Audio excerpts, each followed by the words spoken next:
A brand new trailer dropped today for the upcoming, not Jungle Book, but Mowgli movie.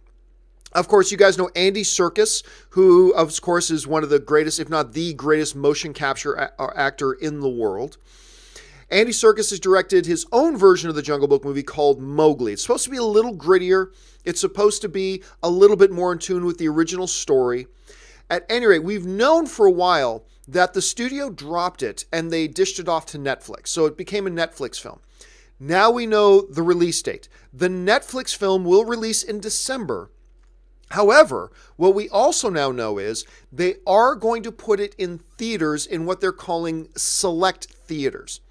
Now, normally what happens when you hear the term select theaters, what that generally means is it's probably going to play in about 10 movie theaters.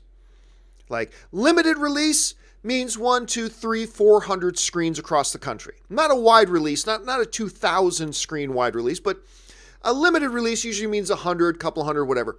When usually they say select theaters, that can mean anywhere as few as 1 or 2 theaters, like one movie theater in LA, one movie theater in New York.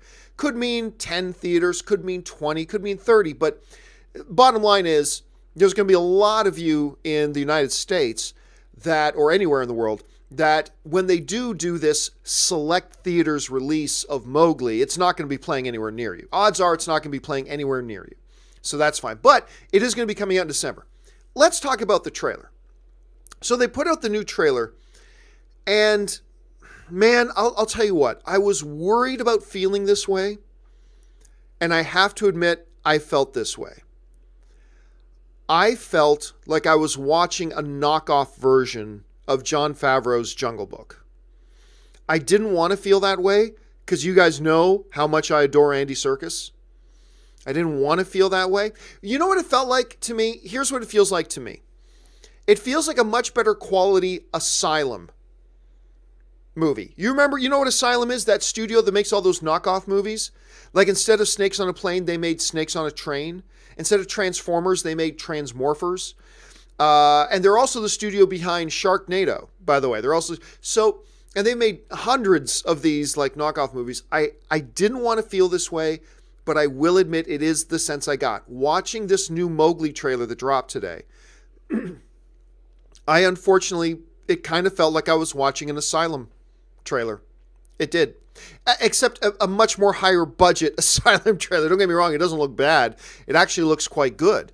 I kind of like the different take on the bear. I like the different take on a few things, but it really just did feel like the Jungle Book. Now, that's not to say that the movie will. Like, remember, Andy Serkis did not put the trailer together. Directors don't put the trailers together. Marketing departments do that. So just because the trailer feels that way, that doesn't necessarily mean the movie's going to feel that way. The movie itself could feel very fresh and a very original take on the story, all that kind of stuff. One of the things we did see in this trailer, though, that is a decided difference from the Jon Favreau Jungle Book movie was it seems like more of this story is going to focus around his human existence. It seems like there's going to be a much heavier piece of the puzzle is going to be weighed towards the human story. Like we saw one of the most beautiful women ever to walk the face of the earth, Frida Pinto, is in it.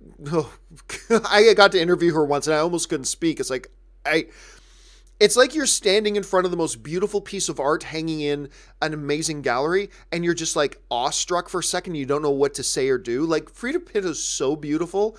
You're just staggered for a second when you meet her in person. But at any rate, we see her in the trailer. I think we're going to see a lot more of the story of him going into the human village. So it's probably going to weigh more that way.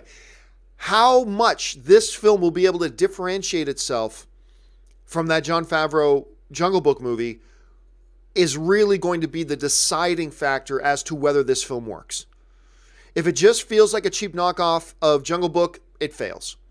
If it can make some marked DNA differences between itself to make it feel like a very different film from that, then it succeeds. We're going to have to wait and see. It's too bad it's not getting a theatrical release, but who knows, maybe we'll watch it on Netflix and realize, oh, this is why it didn't get a theatrical release. We'll have to wait and see.